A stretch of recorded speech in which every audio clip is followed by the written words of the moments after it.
Good afternoon. This afternoon, after almost a full voting session dedicated to the so-called discharge votes, where the Parliament checks how well the EU institutions have managed the EU budget each year. And we have with us today the rapporteurs for the Commission's discharge. And Commission manages the largest part of the EU's budget. This is why it's important. And I will let the rapporteurs, Mr. Jeroen LENAERS for the core budget and Ms. Monika HOHLMEIER for the recovery and resilience facility to briefly present their political priorities for what was just adopted by the full House. And then it will be time for journalist questions. So, Mr. LENAERS, the floor is yours. Well, thank you very much, and welcome to all those interested here in the room and online.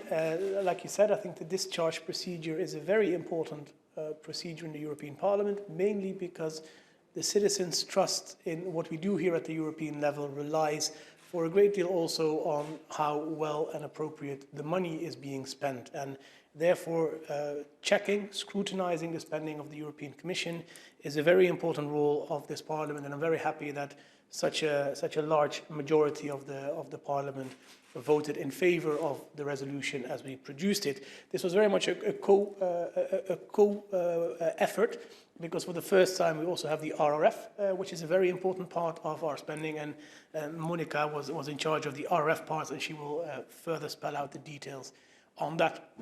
For us, the main conclusion on the technical side of the work is that we are a little bit concerned, because for some years in a row now we see the error rate of the spending as calculated by the Court of Auditors increasing. It's calculated now to be at around 3%, which is much higher than the 2% materiality threshold.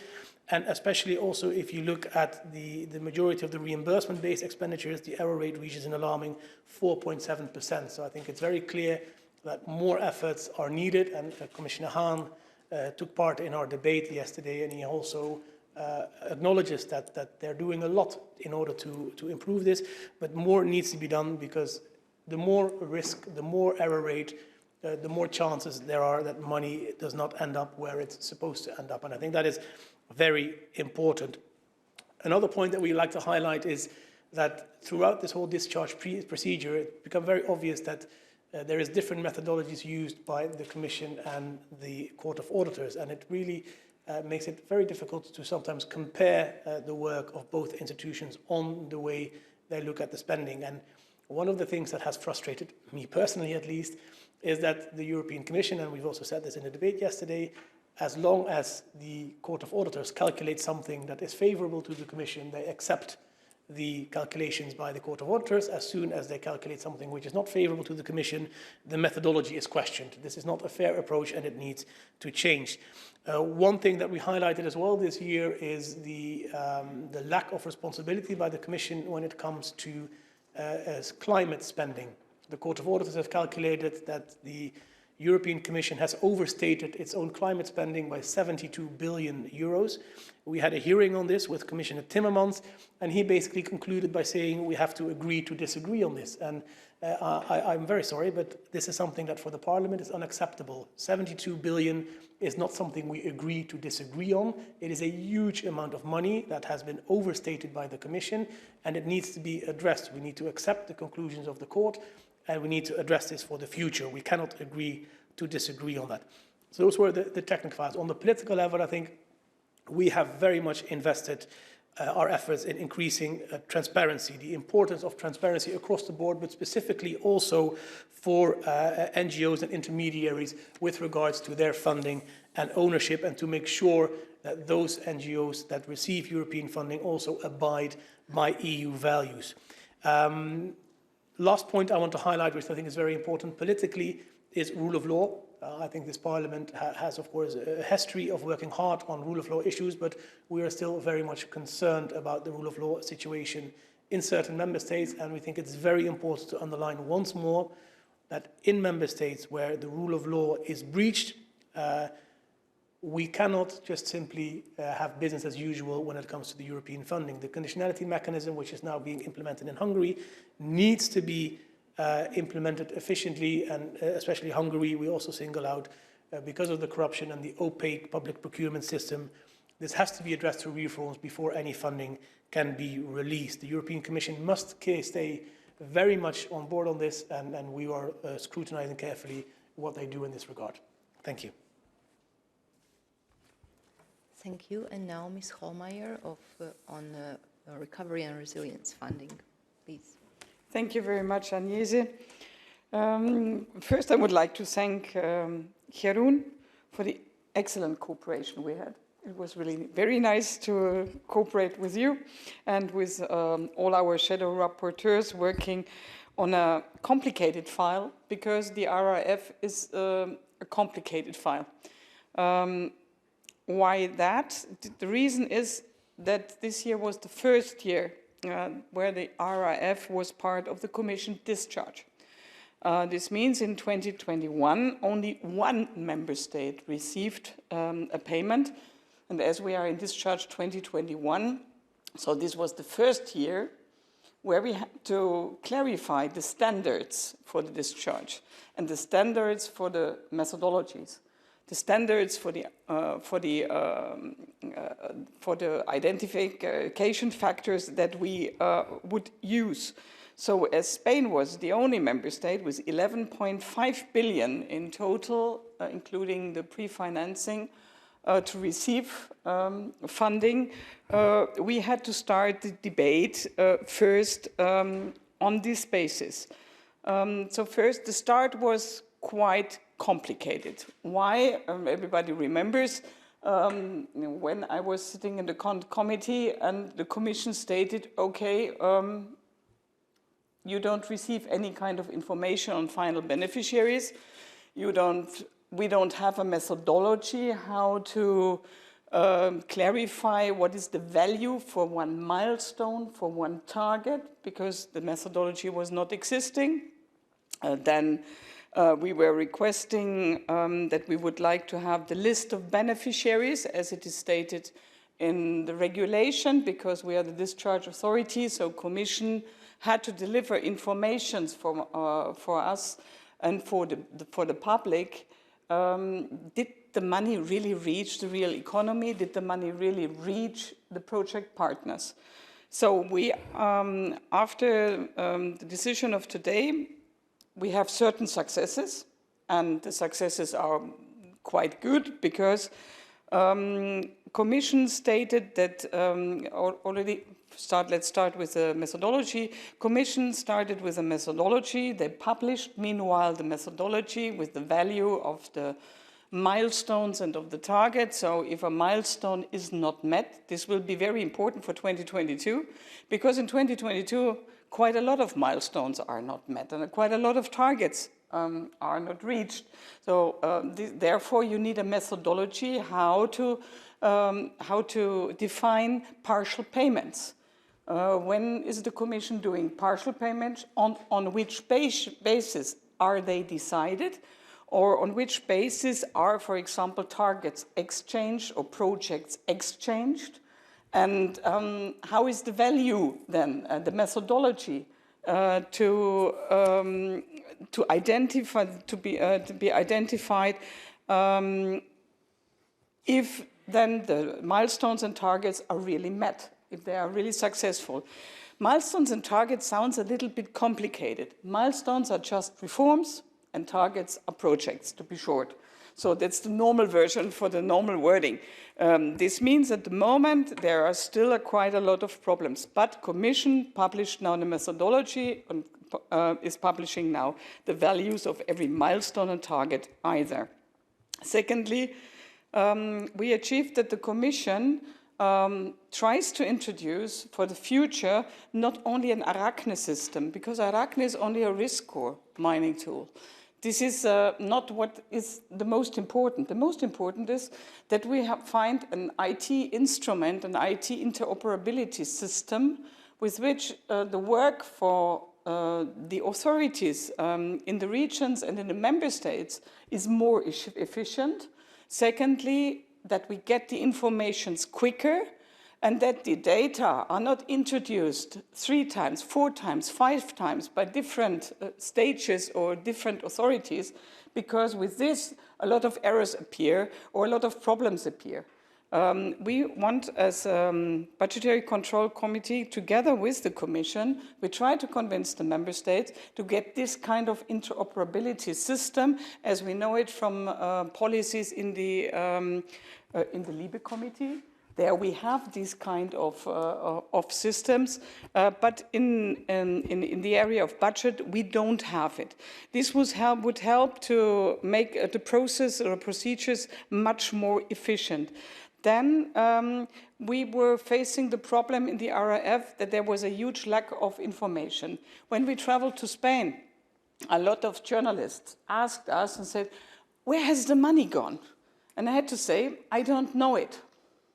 Meanwhile, I have to say, I don't know it exactly till now, but we know, meanwhile, all the areas where the money will be spent, and what is the most important, in future, the 100 biggest beneficiaries will be published. And secondly, there is a platform on which the projects, not only of Spain, but of all member states, will be published. What we are asking for now, and this is the criticism of myself, it must happen quicker, and all the projects must be there, not only some examples. It must be clear that the figures and the final beneficiaries are published on the platform, so that journalists, the normal citizen can have a look into the map or the platform and look into it, what kind of projects have been realized, to have a better possibility to control. Why are we asking for this kind of interoperability? Because the platform, yes, that's one possibility to look into a certain region and to see certain kinds of projects. What we would like to have is the possibility to aggregate data. So that we had some talks with investigative journalists, and this is at the moment the real problem. I was asking in Spain, for example, for the real spending of the money. Then we received the message, okay, the government has received now, meanwhile, more than 40 billion, and most of the money was spent in the area, was given meanwhile to the regions. Then we're saying, okay, the regions, if they have received it now, but what kind of projects have been realized? How much money has been spent? I asked, the last time I asked for 3 weeks ago, till now I didn't receive an exact figure. And this is what we are asking from the Commission. We want to know how much money has reached the real economy, how much money has been spent for hospitals, how much money has been spent for projects in environmental issues, in digitalization areas. We want to see the real figures. This is the criticism that is still, valid, and I hope that the Commission, already in October or at the end of the year, will give us for the second RRF a better overview of the real spending, because the first interpretation of the Commission that the final beneficiary is a member state, we didn't accept at all. We said we want to know who really is receiving the money, because at the end, the final beneficiary is not the member state. The final beneficiary will be somebody or a company or an NGO realizing a project. And we clarified that all the money of the European Union must really be spent for European or European added value purposes, not only for purposes that are perhaps in the normal national budget. Last point for us, the RRF still will cause a lot of problems because it's a totally new instrument. And the national authorities are not used to it, and at the end, at the European level, we started now some months ago to do the first analysis on this. The absorption till now is still quite low. It was foreseen as an instrument against, for the recovery after the corona crisis. In reality, we are now in times of Ukrainian war, or in the war against Ukraine, and the money, a lot of the money is still not spent. There are member states having even received not 1 cent because of the procedures and because of the problems that are related to the procedures. This is why I'm very clear, Commission must accelerate the process. They must be quicker, member states must be quicker in the procedures, and they must create enough capacities in the administration to realize the projects, because there we are facing still a lot of problems. So, and one last wish, we wish that big member states and small member states are treated in the same way, so that not small member states are used to create a precedent saying, oh, you don't have fulfilled the milestone. But with the bigger ones, we are less critical. I would like to remind that all member states, even stemming from the biggest one, have to be treated in the same way. So for me, it's very important to mention that every member state should try really to realize the project, to make national plans that are possible to be realized. And if there are problems, then really to speed up, because population needs to have the working places, population needs to have the possibility to profit from the RRF fund. So if there are questions, I would like to give the answers.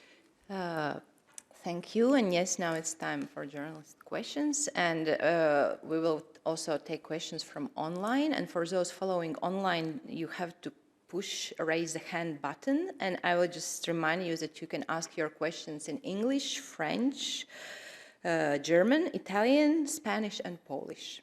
Please. My name is Anna Vandensky from Europe Diplomatic.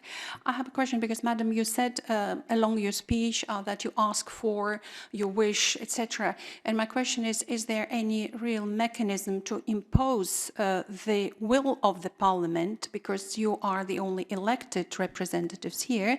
So what are your powers if there is further delays, for example? And my question to the gentleman is how did it go with the Barroso Commission? So are there also faults that are chronic to the Commission and that you can't resolve for a considerable amount of time? And your question is to Ms. Hohlmeier. The first one. And the second is... Oh, okay.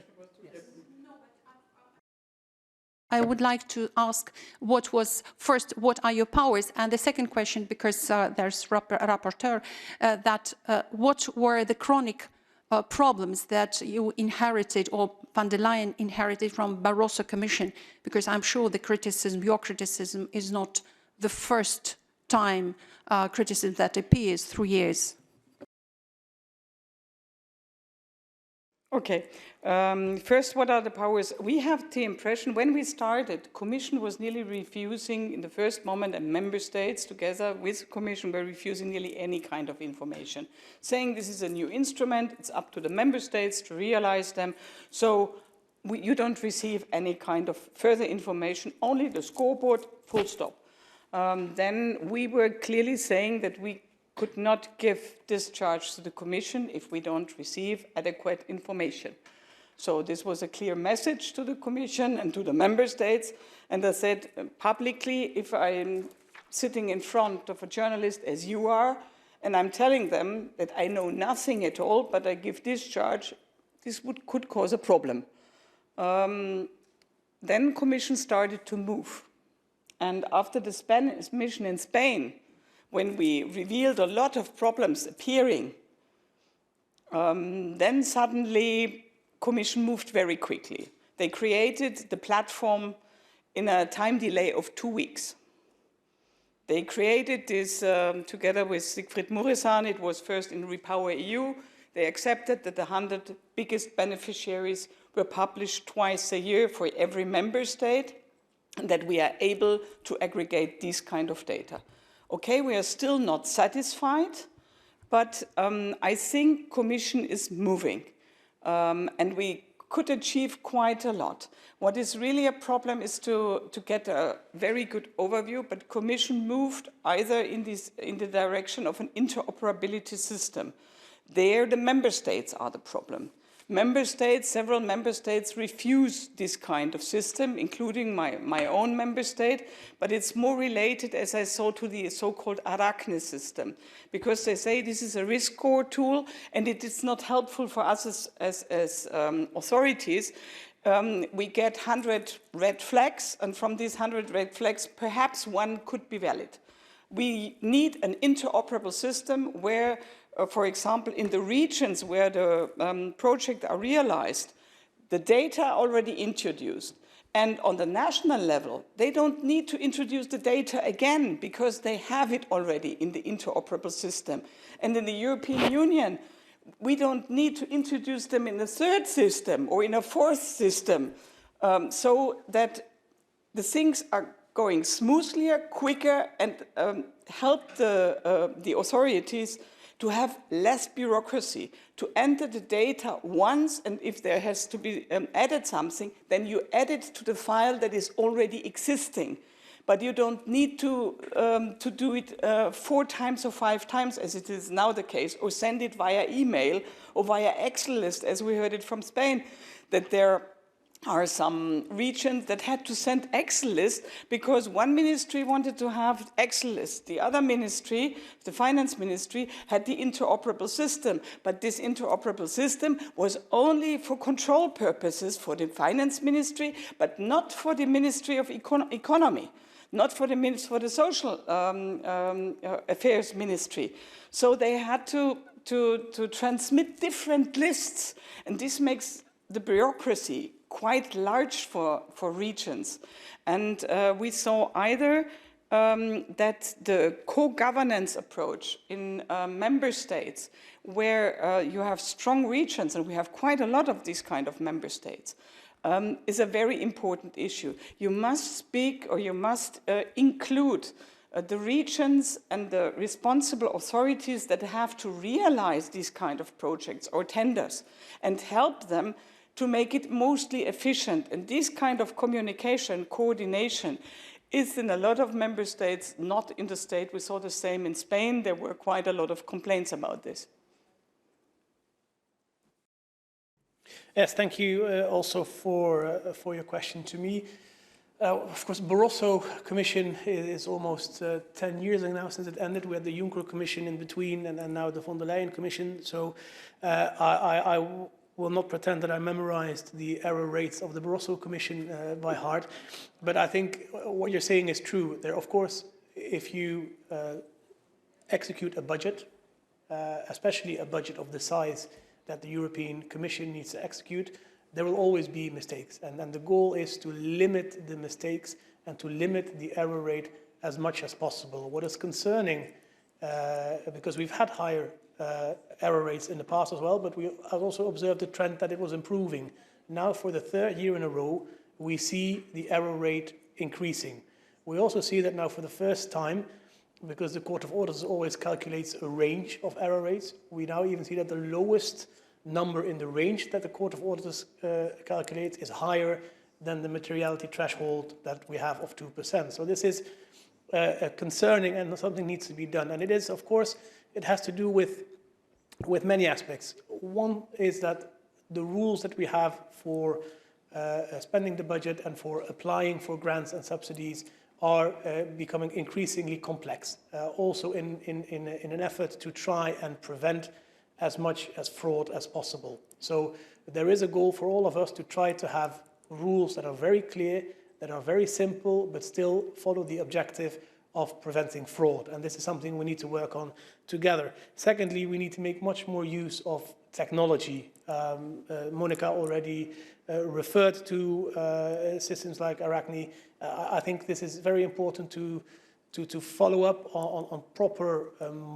easy to monitor data from the whole chain of the applications. I think this is something we need to improve on. And we need to also bolster the administrative capacity, both at the European Commission level and at the member states as well, because of course some mistakes are made at the European Commission themselves, some mistakes are made at member state level, but the Commission is still responsible for the proper execution of the budget, and we need to work all together on that. But the reason that we've criticized it so much this year is that we now see for a number of years in a row that the error rate is increasing, and we don't see the trend that we would like to see, namely a decrease. Show you perhaps one example. Possibility to put pressure on. One example, I searched it in my text. We said to the Commission, if there will be no publishing of projects, then our amendments will be quite harsh on this. 3 days before the deadline of amendments were there, the platform was announced and presented. So you see that there is a possibility to act and to say, listen, you cannot do everything with the Parliament. You have to respect that there is a democratic scrutiny. And Commission respected it. Thank you to the rapporteurs, and thank you so much for the question. It's time to conclude our today's press conference.